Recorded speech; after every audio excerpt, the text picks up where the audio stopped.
Bom dia, pessoal. Vamos dar início aqui a mais uma live. Vou chamar aqui o Silvio.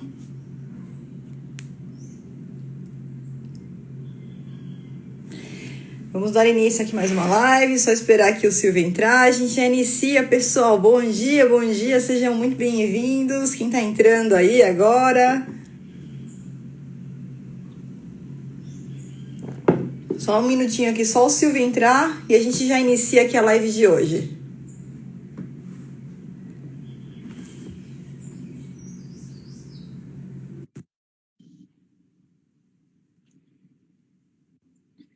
Bom dia, pessoal. Vamos entrando aí. Daqui a pouquinho a gente já está iniciando. Olá, bom dia a todos. Olá, Silvio. Bom dia, tudo bem? Oi, Flavinha. Bom dia. Domingo maravilhoso aqui em São Paulo, ensolarado. Hoje a máxima vai ser 37 graus, eu vi na televisão. Vai fritar aqui em São Paulo. E hoje, perguntas e respostas, está incrível. Aqui com perguntas incríveis aí para o analista de licitação, está imperdível. Isso aí, Silvio. Vamos lá, começando um domingão bem, já o pessoal entrando. Então a gente vai abordar aqui, pessoal, as perguntas que vocês mesmos fizeram lá na nossa pesquisa, né? E a gente também vai abordar aqui as perguntas ao vivo. Então pode escrever, pode colocar no chat aí, que a gente vai dando uma pausa aqui e vamos respondendo a perguntas de todos os analistas aí que acordaram no domingão, estão comprometidos, estão empenhados, estão realmente preparados com esse objetivo de se formar, se tornar um analista master em licitações. Então é por isso que você está aqui domingão de manhã, participando aqui, estudando aqui com a gente. Exatamente, Flavinha. Vamos para a primeira questão? Vamos lá. Quais são os investimentos para ser analista de licitação e como são os ganhos com esse trabalho de analista de licitação? Perfeito, Silvio. Essa pergunta é muito importante, né? Às vezes a pessoa ela tem receio de entrar, começar a trabalhar como analista de licitação, por ela julgar que o investimento que ela vai ter que fazer nisso é muito alto. E isso é realmente um mito. Por quê? Para a gente abordar essa questão, Silvio, a gente tem que lembrar as 3 formas que um analista pode atuar. Eu recebi ontem mesmo vários inbox, né? Minha equipe tem me passado os inbox aqui no Instagram, do Facebook, e as pessoas têm a seguinte dúvida: poxa, mas eu pensei que analista de licitação é somente aquele que tem um emprego lá pela CLT. Não, a gente tem múltiplas formas do analista de licitações atuar, e isso vai implicar no quanto que você vai ter que investir para isso. Então, a primeira forma, se você quiser buscar uma vaga de emprego no mercado, que é realmente regida pelo regime da CLT, onde as empresas, as grandes empresas, médias, pequenas empresas, buscam todos os dias. É uma profissão em escassez. Escassez do quê? De bons profissionais, porque a gente tem uma demanda gigantesca. Todo santo dia eu recebo no meu e-mail uma vaga nova lá no LinkedIn, só no LinkedIn, fora todos os outros, as outras empresas que estão buscando e não utilizam a plataforma do LinkedIn, né, Silvio? Então, todo dia eu recebo vagas de emprego de analista, só que por que essas vagas não são preenchidas prontamente? Escassez de bons profissionais, né? Então, os profissionais que estão se intitulando como analista, eles não conseguem passar naquela entrevista porque eles não têm o domínio, eles não têm, de repente, a preparação, o perfil para ser analista, que a gente vai falar hoje também. Mas essa primeira forma de atuação, que você vai buscar emprego, o analista, na verdade, ele não tem nenhum investimento do bolso, a não ser buscar um bom método e se capacitar para realmente aprender a atuar e trazer resultados, porque não adianta nada, ele de repente passa na entrevista e não consegue participar das licitações, tem muita dificuldade, não entende o que está acontecendo, não sabe participar, ele não vai trazer resultado e vai até perder o emprego, né? Então ele tem que estar preparado para isso. Mas o investimento é o quê? Uma capacitação, tá? Que não é nada de outro mundo, a gente não está falando aqui de um valor de uma pós-graduação, de uma faculdade que você vai ficar 5 anos aí pagando, não é nada disso, tá? Investimento de um bom método, de uma boa formação que capacite ele para dominar as funções e habilidades do analista. De resto, ele não tem gasto nenhum, porque a participação na licitação é gratuita, você não paga para participar das licitações, né? Então, todos podem participar, ele vai participar pela empresa, ganhando a licitação, a empresa que ele trabalha, ela que vai executar aquele contrato, aquele serviço. Então, essa é a primeira forma, né? A segunda, Silvio, que seria o autônomo, também não há nenhum outro investimento além do que eu te falei, porque os custos de participação em licitação, eles são irrisórios. Às vezes, a gente tem que fazer o quê? Autenticar um documento no cartório, esse custo eu passo para a empresa que me contratou, né? Isso já vem as cláusulas no contrato, vou ter que autenticar uma documentação no cartório, quem me contratou que paga, isso daí já está certinho no cartório. Assim, custo irrisório para a participação, mas você tem que estar capacitado, você tem que estar pronto, então é realmente o custo da sua preparação. E o empresário, Silvio, aquele que fala, eu quero abrir a minha empresa, aí ele tem os trâmites da abertura de empresa, que ele vai pegar um contador, vai fazer a abertura de empresa dele, tá? Também não é nada de outro mundo, mas se adotar a opção de ser empresário, é os custos que ele vai ter com a abertura de empresa, com o contador, que ele vai ter que solicitar ajuda, fazer... Hoje o MEI é totalmente gratuito. Quem vai ser MEI, microempresário individual, tudo grátis pelo portal de governo lá do empreendedor, né? O portal do empreendedor. Então, o custo realmente que eu posso falar para você se formar, para você ser analista, é um método que você vai buscar que te capacite, que te habilite, tá? Porque todo o restante, a participação é gratuita, custo em participação em licitações é irrisório, é correio, é um documento que a gente faz autenticação lá no cartório, e são custos que a empresa que vai pagar, não o analista. Perfeito. Não tem custo para participar de licitação, não tem custo, né? Não, Silvio, para participar de licitações não tem custo. Inclusive, isso é um grande equívoco. Muitas vezes as pessoas, quando elas não são preparadas para isso, a gente tem que fazer o registro em alguns cadastros. Olha o que acontece, existe um registro que chama-se CAF. Por exemplo, lá no Formação de Analista Master, no meu grupo, eu ensino passo a passo como que a pessoa entra no portal, onde que ela clica, que documento que ela seleciona, exatamente cada botão, passo por passo, que ela tem que aplicar. E muita gente está cobrando R$1.000 para fazer esse cadastro. Aí a pessoa entra na internet e digita lá, cadastro no SICAF. E não vai para o site oficial do governo federal, ela vai para um site.com, que é um site de uma empresa que cobra para fazer esse cadastro. Aí ela fala, poxa, R$1.000 para fazer o cadastro? Não, é que você entrou no site errado. Então, a gente prepara o analista para fazer isso, já é um benefício, um custo a menos que ele tem e que ele vai oferecer para os clientes dele também. Agora, ele pode cobrar por isso? Claro, ele deve. A partir do momento que a pessoa foi preparada, o analista está preparado, é o que eu disse, principalmente aquele que além de trabalhar como empregado, ou ter sua própria empresa e ser autônomo também, ele pode liberar trabalhos pontuais. Então, olha, eu vou cobrar R$900, R$800 por SICAF. Então, quem quiser fazer o SICAF comigo, eu faço para você, não precisa se preocupar com nada, vou cobrar R$800, está aqui, pronto. Vou cobrar mais tanto para fazer o cadastro no Comprasnet, mas é o honorário do analista que se preparou, que estudou, e óbvio que aí ele vai pagar por isso, mas ele deixa claro para o cliente dele que o cadastro no SICAF é grátis. Mas muitos empresários, Silvio, eu estou com um empresário aqui, tem uma firma aqui do lado do meu apartamento, eles não param de trabalhar. É domingo, pode ser de noite, o pessoal está lá trabalhando. O cara não vai parar o que ele está fazendo para fazer o cadastro no SICAF. Então, para ele compensa muito ele contratar um analista que faça o cadastro para ele. Ele vai perder muito mais que R$1.000 se ele parar 1 hora aqui para fazer o cadastro. Então, ele contrata alguém, faz para ele, e aí que a gente vai cobrando por trabalhos eventuais. O analista também pode cobrar por recurso, por impugnação. Então, é um amplo know-how que o analista tem e que ele começa a atuar no mercado de variadas formas. Excelente, Flavinha, excepcional. Próxima pergunta aqui. Qual o perfil desse profissional que o mercado de trabalho está à procura? Quais são as habilidades que o mercado está à procura desse profissional? Perfeito, Silvio. Antes de eu responder essa pergunta, só para a gente não perder, porque o chat ele vai aqui rodando e o JPP de Souza ele perguntou o seguinte: até quando irão as inscrições do método e qual será o período? Silvio, pode responder.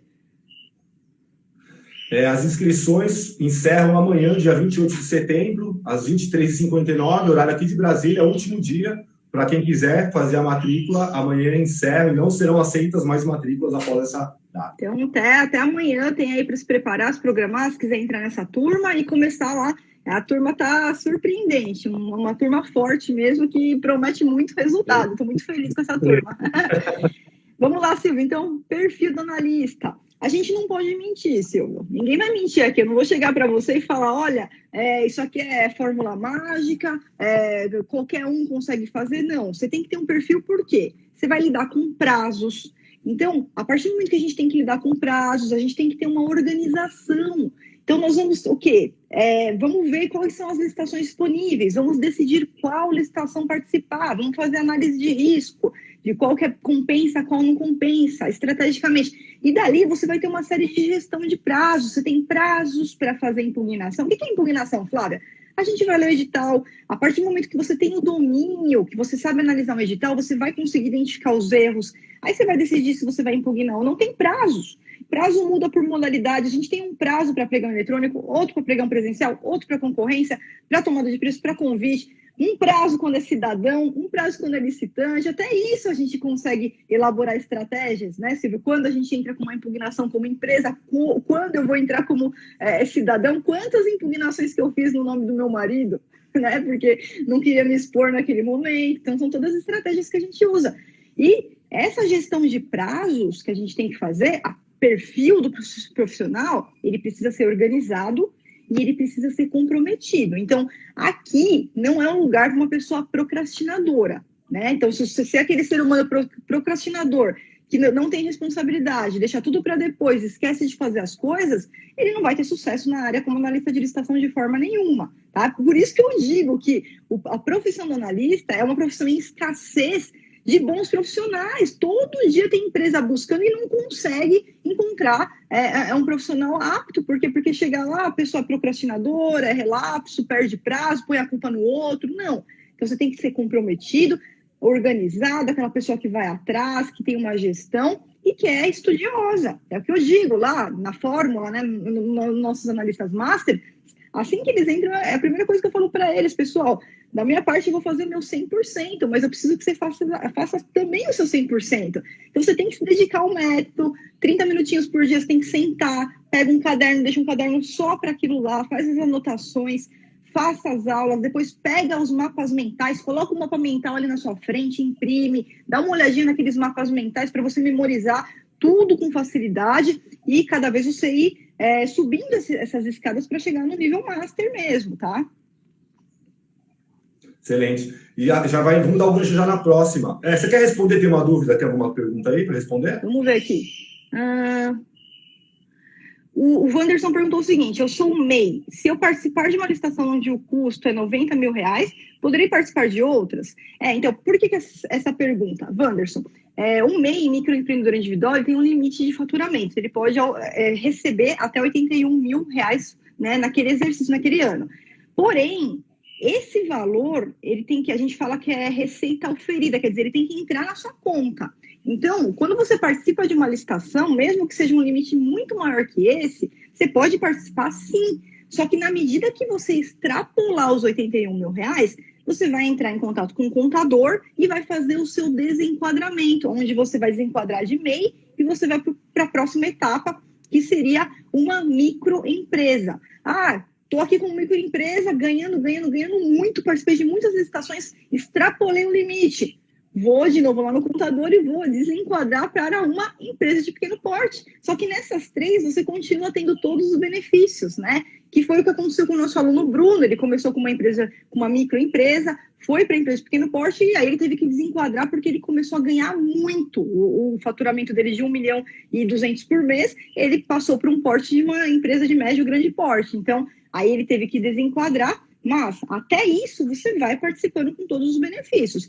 Aí sim, desenquadrei, extrapolei o limite, já no mês seguinte você já tem que estar desenquadrado junto à receita, tudo, e o contador vai fazer isso para você, tá? Vai fazer o desenquadramento lá na receita, mas quando você passa de MEI para microempresa, você continua oferindo muitos benefícios. Então, fique tranquilo que todos os benefícios da Lei Complementar número 123 continuarão sendo aplicados a você, tá? Até você ser empresa de pequeno porte. E, por enquanto, foram só essas. Silvio, vamos lá. Vamos para as nossas dúvidas aí.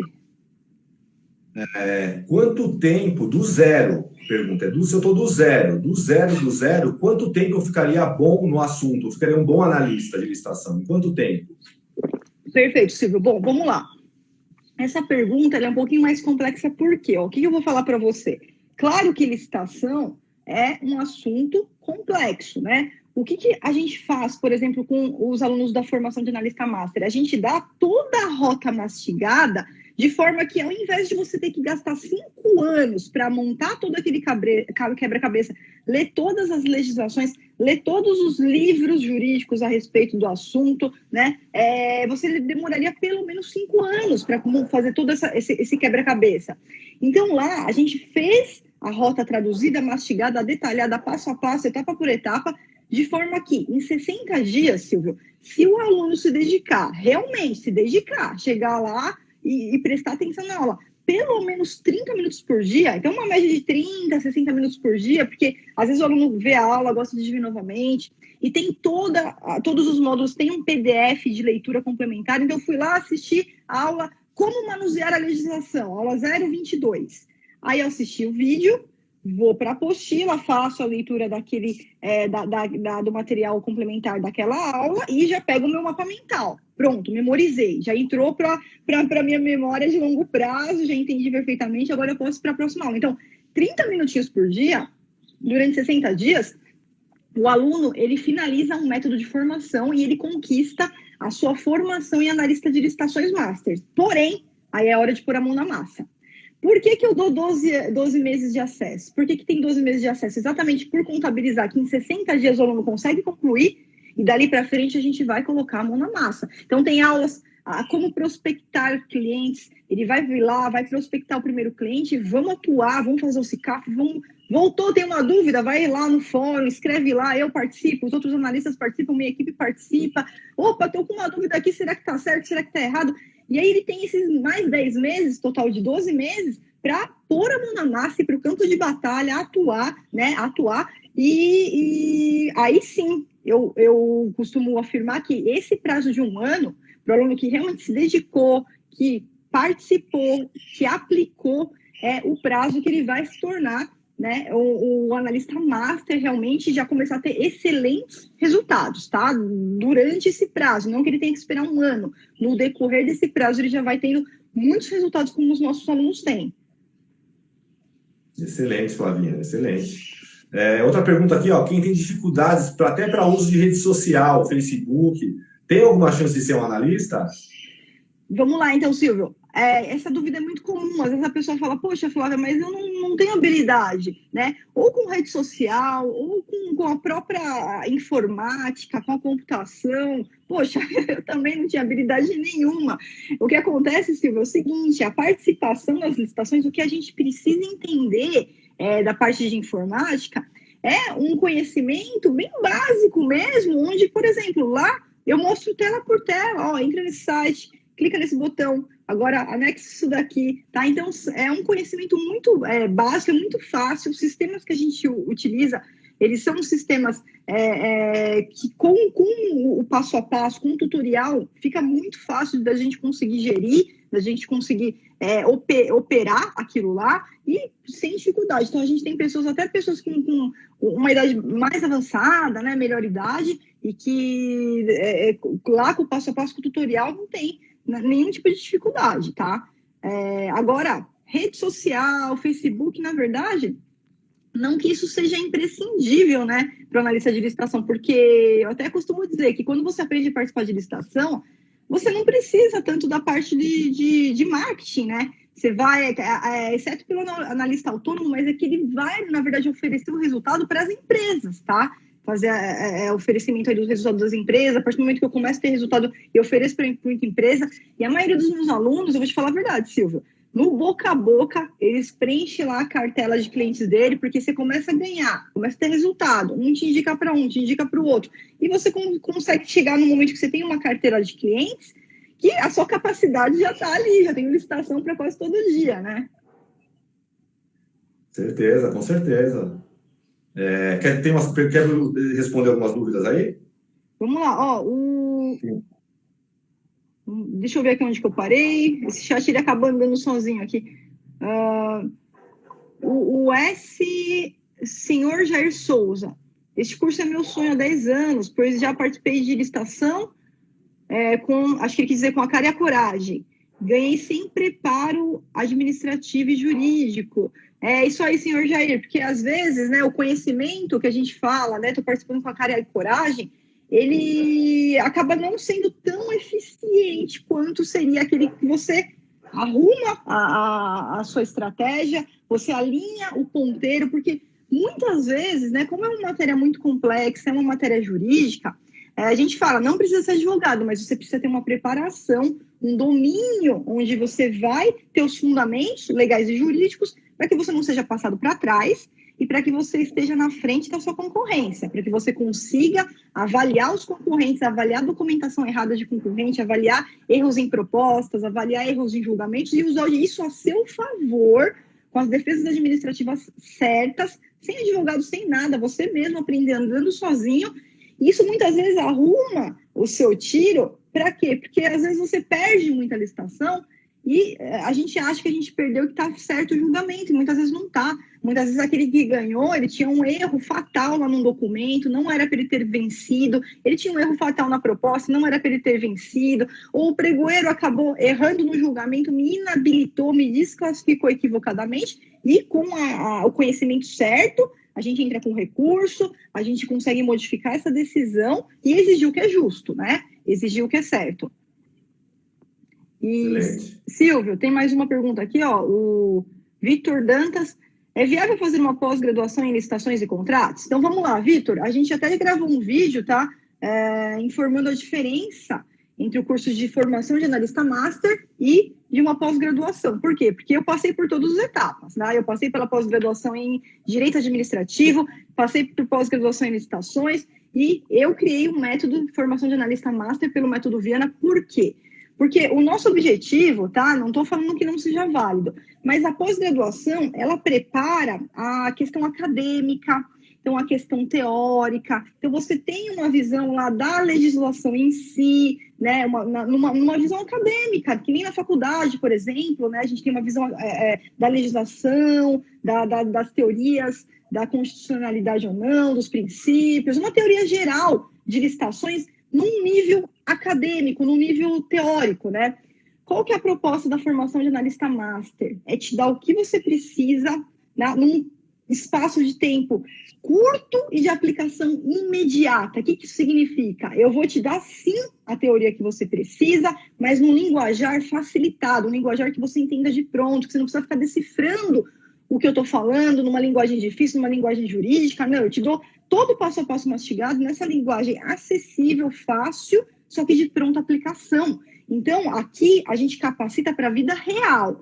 O nosso objetivo não é acadêmico, não é formar teóricos, não é somente discussões teóricas. O nosso objetivo é formar quem vai sujar a mão de terra, quem vai para o campo de batalha, de uma forma segura, te preparar para que você consiga, com segurança, atingir o máximo de resultado possível nas licitações. O que importa para mim é que você ganhe as licitações, que você vença o maior número de licitações com segurança total, para não ter problema de receber uma penalidade pela sua empresa, né, de fazer uma interpretação errada e acabar tendo uma multa. Então, tudo isso a gente se preocupa, por isso que a gente dá a teoria numa linguagem fácil, que não requer que a pessoa que estude tenha diploma, não requer que seja advogado, nada, então já vem toda a linguagem mastigada, mas pronta para resultado. Então, essa é a diferença e por isso que a gente nunca vai transformar a formação de analista master em pós-graduação, porque não é o nosso escopo não é teórico, o nosso escopo é 100% prático e focado para resultado,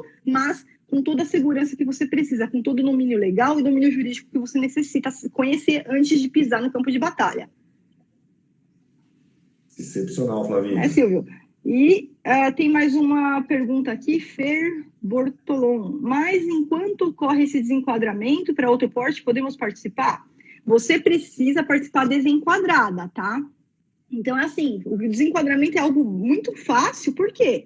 Porque quando você vai entregar a declaração, você precisa entregar uma declaração falando eu sou MEI, ou eu sou microempresa, eu sou empresa de pequeno porte, e eu faço jus a todos os benefícios. A única coisa que vai mudar na sua declaração, você participa, mas já sabendo que não é mais MEI, que agora você está encaminhando para microempresa, que você vai assinar como microempresa. É só isso que vai mudar, tá? Então, participando, ainda que o desenquadramento esteja em trâmite, tudo bem, mas você participa afirmando que você não é mais MEI, que você é uma microempresa. Na prática, o resultado não muda muito, porque todos os benefícios que o MEI tem, a microempresa tem da mesma forma e a empresa de pequeno porte tem da mesma forma. Então, não vai mudar na prática absolutamente nada em relação aos benefícios da lei complementar 123, você vai ter direito a todos aqueles benefícios, você vai poder participar, mas na declaração deixando claro que não é mais uma MEI, e sim uma empresa de pequeno porte, tá?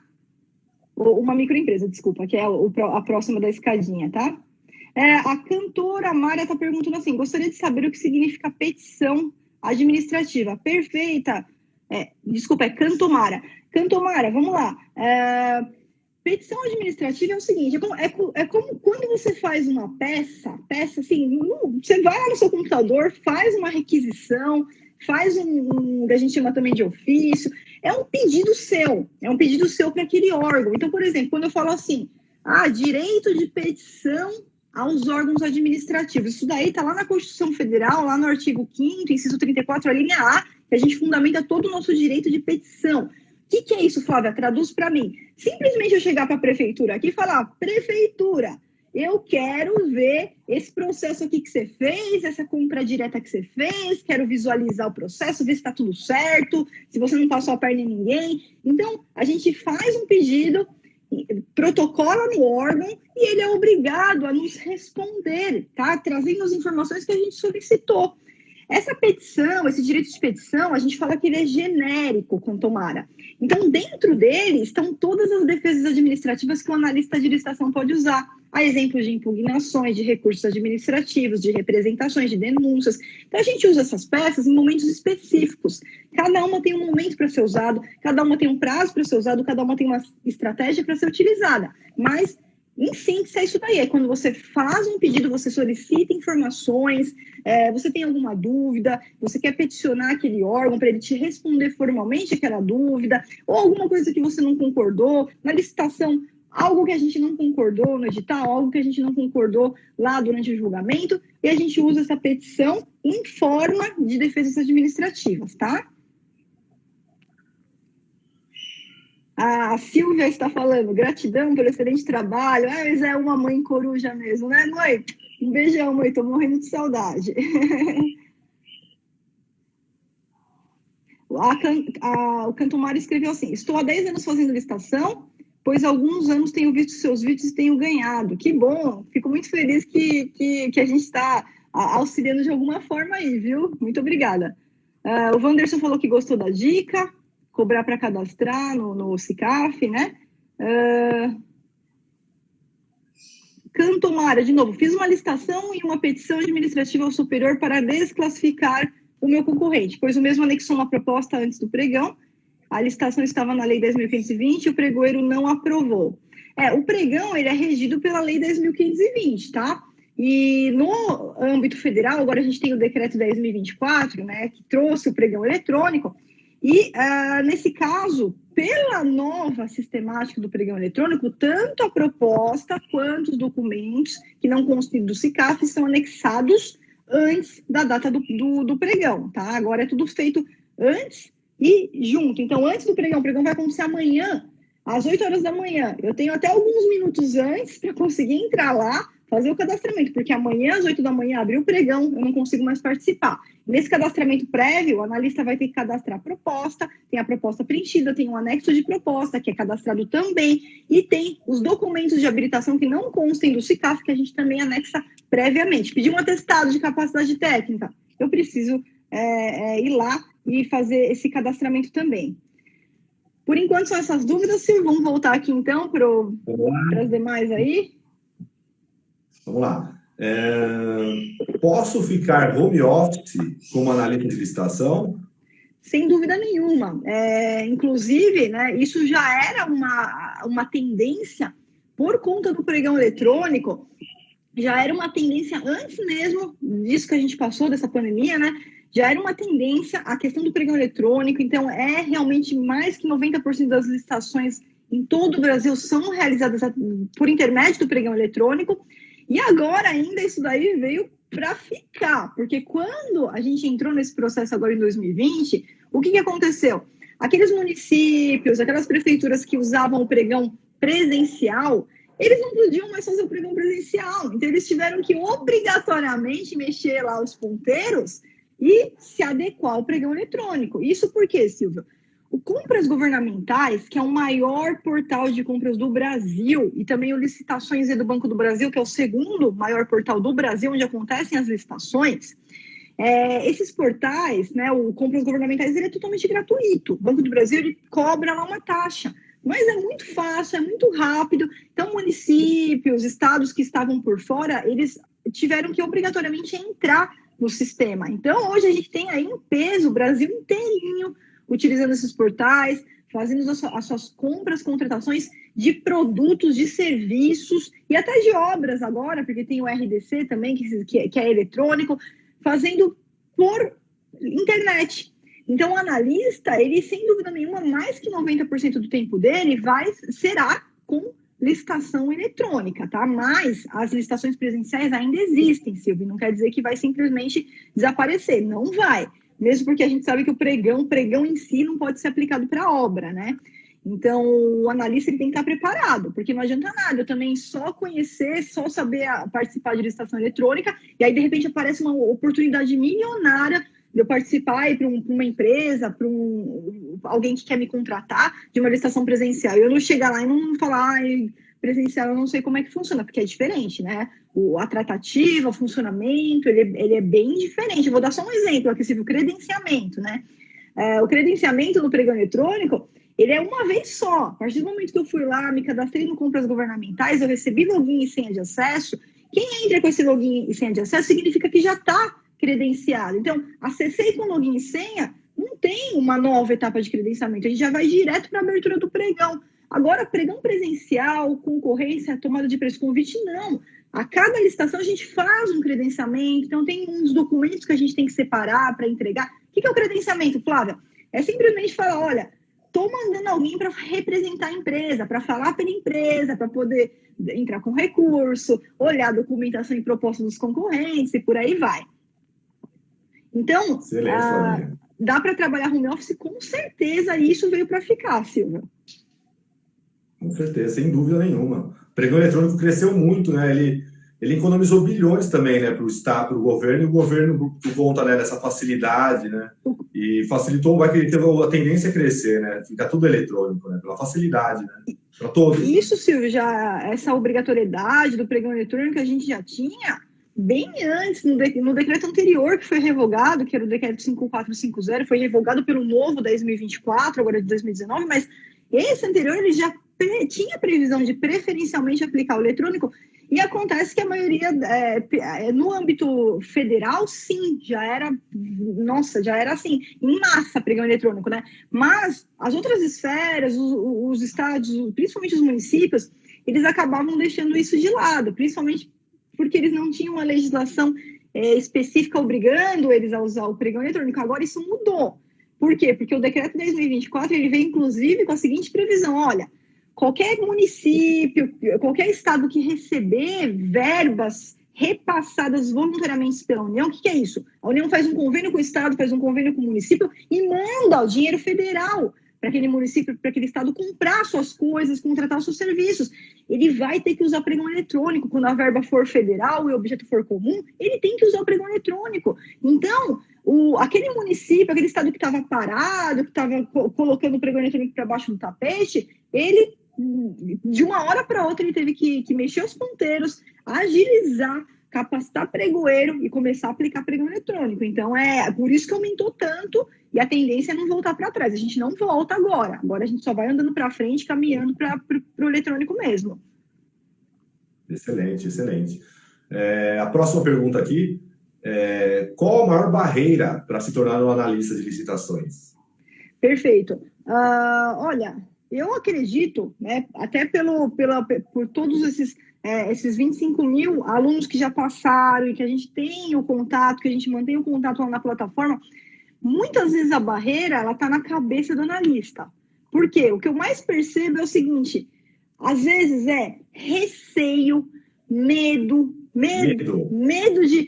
todos os tipos, medo de falar em público, medo de não conseguir resultado, medo de errar, medo de perder a licitação, medo de fazer alguma coisa errada e prejudicar um cliente. Essa é a primeira barreira psicológica que eu verifico, né, na grande maioria dos meus alunos, e a gente trabalha muito isso, na motivação. Por quê? Porque esse medo, Silvio, a gente mata com o quê? Com conhecimento. É uma insegurança que ela vem por conta da ausência de conhecimento, por de repente não ter tido uma preparação, não dominar as habilidades do analista, não dominar a parte jurídica, a parte legal. Por isso que a gente faz, né, nesse processo com os nossos analistas masters, a gente começa do zero com direito administrativo para leigo. Então, no momento que ele vai sendo preparado, ele tem acesso a todo aquele conhecimento que um advogado excepcional teria no momento de atuar, ele tem acesso àquilo de forma mastigada, numa linguagem para leigo, numa linguagem facilitada. Esse conhecimento que vai dando todo o suporte que ele precisa para quebrar esse mito na cabeça dele, porque é um mito, é uma crença limitante, é algo que está segurando, que não está deixando ele progredir, não está deixando ele ter ascensão na carreira dele, muitas vezes perdendo oportunidades de emprego. Quando aparece aquela oportunidade, ele não está preparado, por um medo que segura, e é uma limitação, é uma mentira, é uma crença limitante que a gente inventa para a gente mesmo, para não seguir adiante, para não prosperar. Então, a gente trabalha isso lá desde o início, desde o zero. Está aqui, ó, direito administrativo e direito constitucional, tudo mastigadinho. Agora vamos para a licitação, agora vamos para a prática, agora vamos tela a tela, agora vamos passo a passo, né? Tudo alinhado, teoria e prática, para trazer essa lacuna, né, que o profissional precisa, que ele tem que saber. E com conhecimento, você pode ter certeza, com conhecimento a gente consegue aniquilar toda essa insegurança, todas essas barreiras, né? A segunda barreira, Silvia, é realmente a pessoa pensar, né, a questão de, por exemplo, de investimento. Ela acha que só quem é empresário que pode trabalhar. Eu não quero porque eu não quero abrir empresa. Não é, a gente já explicou aqui, todos os nossos vídeos, a gente explica todas as múltiplas maneiras de um analista atuar, que ele pode começar até sem capital, né? No caso do autônomo, ele pode começar a atuar com pessoa física, ele se prepara. Por quê? Porque não é ele que vai executar o serviço, né? Então, eles confundem a participação do analista com a execução do contrato. Na medida que eu sou um analista autônomo, eu participo da licitação, eu vou ganhar a licitação para essa empresa X aqui, só que é a empresa X que vai executar. Então, eu estou fazendo um meio de campo, eu vou vencer a licitação, vou receber, geralmente eu cobro um valor fixo para participar, mais uma comissão sobre o êxito, recebi, e a empresa que vai executar, o empresário que vai executar. Participei da licitação para fone de ouvido, tá? Ganhei a licitação, mas quem é que vai entregar os fones de ouvido? Vai ser a empresa. Então, o analista não está entrando com o capital dele, né? O trabalho dele vai ser efetivamente participar das licitações, acertar a mira, ganhar o máximo de licitações para trazer resultado para essa empresa e fazer aquele cliente fiel mesmo, aquele que não vai, eu estou ganhando com você, eu não vou te deixar de forma nenhuma, e aí eu vou oferecendo para outras pessoas, outras empresas, né? Excelente, Flavinha, isso mesmo. A próxima, uma pessoa com mais de 60 anos teria chances no mercado, visto que é um mercado de trabalho para cada vez mais jovens, ela diz, né? E não é, a maioria dos nossos alunos não são mais jovens, né? São de 40, 50 anos, temos aí centenas de alunos, né? Acho que a grande maioria, né, Flavinha? A gente tem, assim, todo tipo de idade, né? Eu tive aluno desde 18 anos de idade até aluno com 80 anos de idade, tá? Então, isso daí é um mito, Silvio, porque a gente tem aluno, inclusive, que está até dando aula. Está dando aula com da melhor idade, e ele se capacitou tanto, tá? Tem uma aluna, eu não vou citar o nome só por questão de privacidade, ela está dando aula, mas não é formada em direito, de tanto know-how que ela aprendeu com essa atuação, com esse trabalho, e está na ativa aí sem problema nenhum. Então, isso é mais uma crença limitante, Silvio, que a idade pode prejudicar de alguma forma. Eu vou fazer só um parênteses, Silvio, que aí sim, às vezes a pessoa ela fica com uma visão e ela fica bloqueada naquela visão que é o quê? A única forma de trabalhar como analista é emprego na rua, quer dizer, ir lá numa empresa com emprego pelo regime da CLT, ser contratado por carteira assinada. A pessoa ela fica com essa limitação e ela acha que isso é a única forma que o analista vai atuar no mercado. E não é.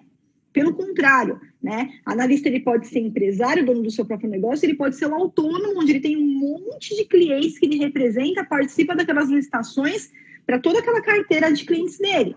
Então, pode ser, Silvio, que a gente tenha uma limitação, tá? E aí, não estou falando só da idade, estou falando dos requisitos da vaga. Então, quando uma empresa pretende abrir uma vaga para um analista de licitação, aquela empresa é uma empresa privada, ela está contratando uma pessoa física para ser analista. Então, ela que comanda quais são os requisitos que ela quer.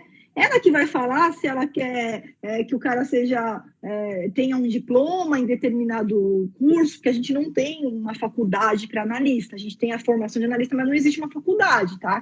Então, ele que vai criar esse perfil. Então, às vezes, a pessoa, de repente, tem esse empecilho de, olha, buscar emprego com a idade avançada é difícil, que é não só para analista, isso é uma limitação que a gente vê as pessoas levantando em todo o Brasil, para qualquer tipo de trabalho, tá? Só que aí o que a pessoa esqueceu de pensar?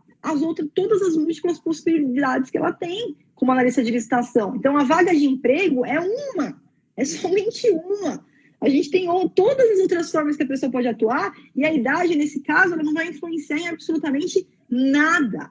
O que vai influenciar é o preparo, é a pessoa se preparar, se dedicar, né? Abaixar a cabeça, estudar, fazer o que tem que ser feito, e gerar o resultado, pôr a mão na massa, começar a participar.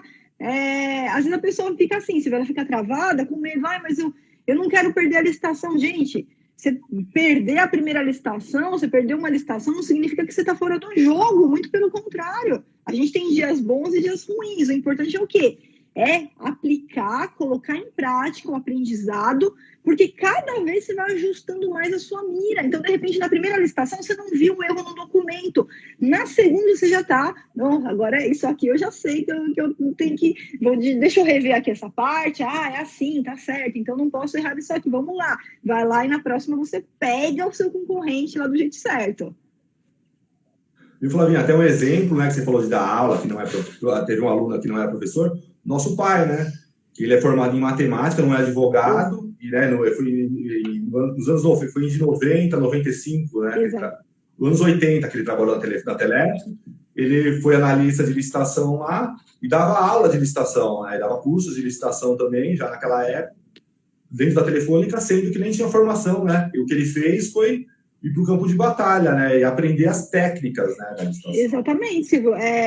Isso daí é muito importante lembrar, porque, além disso, ele implementou o sistema de legislação da Telesp inteira. Ele atuou na parte de confecção da legislação mesmo, lá dentro, dos normativos internos e organizacionais. E mesmo como matemático, ele pôs a mão na massa. Por quê? Porque, infelizmente, na época dele, a gente também não tinha um método facilitado. Então, ele foi pelo caminho mais difícil, que ele teve que bater a cabeça, estudar que nem um louco, perdeu todos os cabelos, né? Porque não tinha, naquela época não tinha um método facilitado que auxiliasse. E mesmo assim, ele venceu esses obstáculos, implementou lá na Telesp, no campo de batalha, a parte de legislação, foi para o campo de batalha, aplicou, começou a dar aula, foi tão bem que aí ele começou a dar aula externamente, aí ele fundou a Viana em 1989, né? Então, para você ver que não é questão de você precisar ser advogado, nada disso, é questão de você ter boa vontade, ter comprometimento, você não procrastinar, né? E realmente implementar esses conhecimentos. Excelente, Flavinha. A última questão que temos aqui, muito importante, o que devo ter no currículo para atuar nessa área? Qual a bagagem que eu tenho que ter no meu currículo para entrar nessa área de licitações no mercado profissional? Perfeito, então. No currículo, Silvio, o que a gente vê pela análise de todas as vagas de trabalho, que a nossa equipe fez um aprofundamento, um estudo muito aprofundado disso daí, de todos os requisitos que as grandes, médias, pequenas empresas exigem do profissional que ela quer contratar, né, com um perfil do analista de licitação. Então, existem habilidades fundamentais, cruciais, que são exigidas em 100% das vagas. Então, a preparação, né, de documentação, cadastro nos registros necessários, preparação das propostas, análise efetiva, domínio na análise de um edital, né, confecção de impugnações e recursos administrativos, todas essas habilidades, entre muitas outras, que são requeridas pelo profissional, pelo analista de licitação, que são exigidas de quem vai atuar, tá? Então, essa exigência que eles fazem, primeiramente, e, claro, depois que a pessoa começa a atuar, os resultados que essa pessoa vai alcançar lá para aquela empresa. Certo. E na formação de analista, é exatamente essa bagagem, né, que inclui também. Desculpa, você cortou sua voz aqui para mim. Na formação de analistas de licitações, é essa bagagem, né, essas habilidades que a gente entrega, né? Então, Silvio, na análise de documentos. O que acontece, Silvio? Todo o método de formação de analista master, ele foi focado, tá? Primeiro, em entregar e capacitar de forma verdadeira o profissional para todas essas habilidades, tá? Então, ele vai ser um expert, depois que ele finalizar, que ele realmente se dedicar, que ele realmente fez o método, se dedicou ao método, ele vai ser capaz de pegar um edital, de verificar uma interpretação coerente do edital, de identificar erros, de fazer uma análise de risco, se ele participa ou não daquela licitação. Ele vai conseguir fazer a montagem de toda a documentação da empresa, ele vai conseguir analisar estrategicamente seus concorrentes, fazer análise crítica dos documentos dos concorrentes, das propostas dos seus concorrentes, uma análise crítica do julgamento de uma licitação, ver onde que foi cometido um erro, onde que foi cometido um equívoco pelo pregoeiro e que eu possa, de repente, usar isso a meu favor para reverter o jogo, para, né, vencer aquela licitação.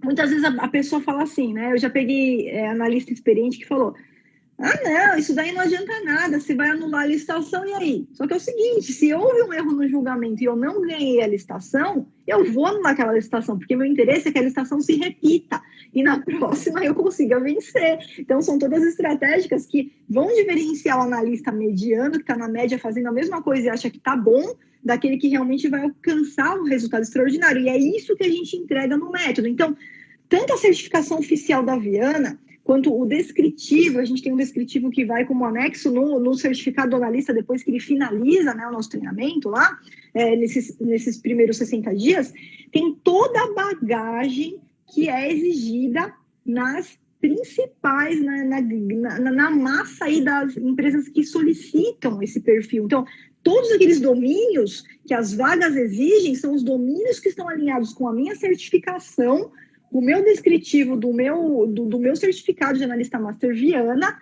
e o mais importante, não é só na teoria. Aqui dentro, a pessoa vai estar prontinha também. Ela vai estar apta para essa participação, para garantir o resultado. Que não adianta ela entrar na vaga e não manter a vaga, né? Que foi o que aconteceu com uma amiga minha, inclusive da faculdade. Ela me ligou desesperada, né, a Vanessa? Eu vou até falar porque eu sei que ela não está aqui assistindo. E ela conseguiu uma vaga, não perde a amizade. Ela conseguiu a vaga, tá? Uma vaga de analista. E ainda eu falei para ela: olha, Vanessa, se prepara, porque lá na faculdade a gente não aprendeu nada de licitação. E ela não foi uma estudiosa do tema, ela não aprofundou nada. Surgiu a oportunidade, um amigo dela trouxe a vaga para ela conseguiu entrar por conta disso. Lá, na hora de participar, o que fez? Não se preparou, falou que não tinha tempo, que estava com a sogra em casa doente, que tinha que cuidar do marido, que o filho não sei o quê. Simplesmente não se preparou, não fez, né? Não se preparou. E aí ela foi perdendo, não trouxe resultado nenhum, causou lá um constrangimento e foi mandada embora. Então não adianta também a gente entrar, teoricamente, e não conseguir atuar. O que importa aqui pra gente, se eu falei, a gente quer formar analistas masters que vão garantir, que vão trazer resultado. O que importa é a ascensão do meu aluno. Se meu aluno não ganha, eu também não ganho. Então, a gente quer o quê? O aluno que vai realmente progredir, que vai conseguir aplicar, vai ajustando a mira e vai vencendo um número cada vez maior de licitações. O que importa é o resultado, né? E lembrando que amanhã é o último dia, né? Dia 28 de setembro, às 23h59, horário de Brasília. É o último dia para quem quiser entrar nessa nova turma da formação de analista master, aí, com a certificação oficial reconhecida pelas grandes empresas. Amanhã é o último dia. E agradecemos aí a presença de todos, mais uma live maravilhosa. Silvio, tem só mais um domingo maravilhoso. Como a gente tem mais alguns minutinhos, Silvio, deixa eu só dar uma olhadinha aqui no chat, tem mais algumas perguntas, tá?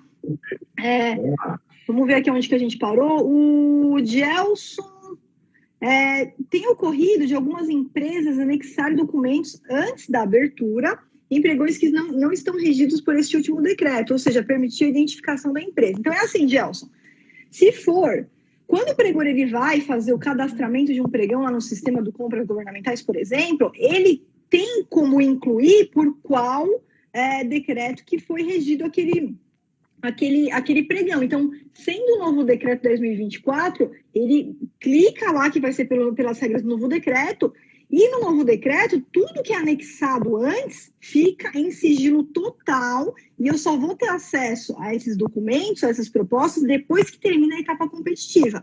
Agora, pelas regras do decreto anterior, tá? O que acontecia? A gente não fazia cadastramento de documento nenhum, tá? Por quê? Porque os documentos, na égide do decreto 5450 anterior, a gente podia utilizar o SICAF, sim, e a documentação, de repente, que estava vencida no SICAF, algum documento de atestado, documentos que não estavam no SICAF, eles eram convocados lá no final, pelo pregoeiro, no momento da habilitação do primeiro colocado, tá?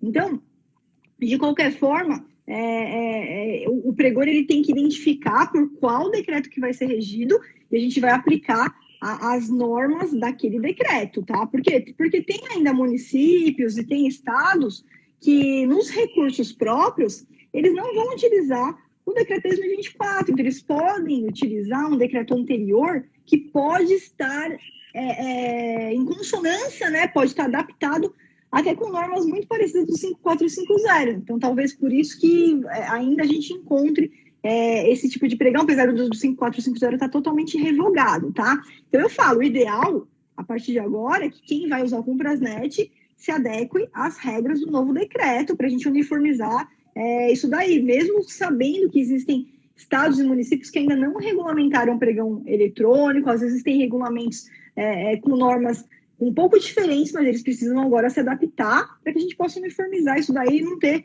esse tipo de empecilho, tá? A Cantomara também falou que está tendo esse tipo de problema, né? Então, realmente, os pregoeiros eles têm que ficar cientes disso daí, tá? E qualquer ilegalidade, qualquer irregularidade, a gente vai entrar com recurso administrativo.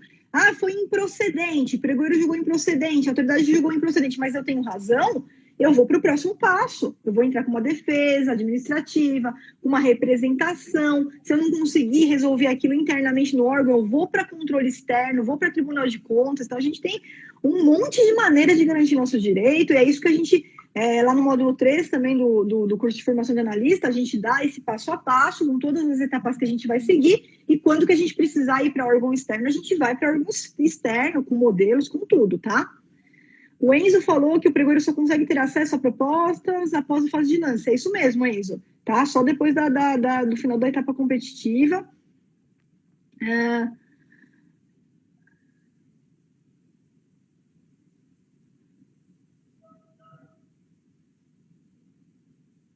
Bom, o Gelson está falando o seguinte: tem pregões não regidos pelo decreto 2024 que as empresas estão colocando documentos e propostas identificando naquele campo destinado a anexar anexo de proposta não identificada. Bom, aí vai depender do sistema que será utilizado, tá?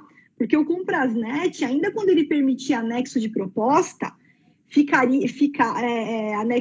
anexos, né, nessa etapa anterior, a princípio, tudo tem que ficar em sigilo até o final da etapa competitiva, mas tem sistema que eu tenho conhecimento, que a gente tem outros sistemas até privados, que quando a gente anexa um documento lá, ele mantém aberto para todo mundo. Se esse for o caso, o edital, ele não pode, enquanto o sistema não for efetivamente arrumado, o edital ele tem que deixar claro que não se anexa documento nenhum, né? Só faz o cadastramento pelo preenchimento de dados e faz o envio posteriormente. Então, o pregoeiro ele tem que estar atento a isso, né? Ao modelo que ele está utilizando, ao sistema que ele utiliza e as peculiaridades desse sistema. Eu vou dar só um exemplo. Aqui a BEC de São Paulo, antigamente, ela tinha a possibilidade da gente anexar documentos e esse documento ficava aberto, né? Lá no Licitações Z, antigamente, era da mesma forma. Se tinha a possibilidade de anexar um cadastro de proposta, um anexo de proposta, e aquilo ficava aberto. Sendo esse o caso, eu sempre orientava meus alunos pregoeiros: gente, não solicita anexo de proposta nesse momento. Se precisar, vai precisar da proposta alinhada ao lance vencedor, a gente vai pedir lá na frente, no momento da aceitabilidade, depois que terminou a etapa de lances. Então, essas regras, o pregor ele tem que estar capacitado, e se ele não tiver e cometer qualquer tipo de equívoco, o analista tem que estar preparado. O analista preparado, ele vai entrar com o recurso certo. Improcedente o recurso? Não interessa, vamos embora. Vamos para a denúncia, vamos para a representação, até a gente...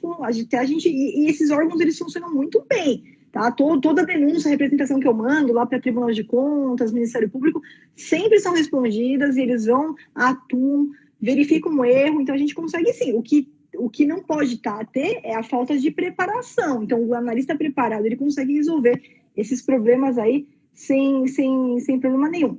Silvio, vai cair aqui a nossa live, 5 minutinhos. Quer fazer as últimas considerações aí? Não, te agradeço a presença de todos aí. Um bom domingo, né? Um domingo maravilhoso a todos. É isso aí, pessoal. Então, muito obrigada pela participação aí de cada um de vocês. Excelente domingo. Então, amanhã é o último dia. Para quem está perguntando, amanhã a gente vai encerrar as matrículas para o analista master. Então, é a última chance. Se quiser entrar para a turma, agarrar essa oportunidade, estudar lá com a gente, ajustar a sua mira e conquistar aí a sua formação de analista master em licitações. Amanhã é o último dia das matrículas, depois a gente encerra e não tem mais realmente como... Não temos uma previsão da nova turma aí para não sei dizer, porque vai depender também da nossa capacidade aqui de atendimento, né, Silvio? Exatamente, Flavinha. Perfeito, isso mesmo. Então, Silvio, muito obrigada. Obrigada a cada um dos participantes. Um ótimo domingo para vocês e até o próximo vídeo. Um beijo a todos. Fiquem com Deus. Tchau, tchau.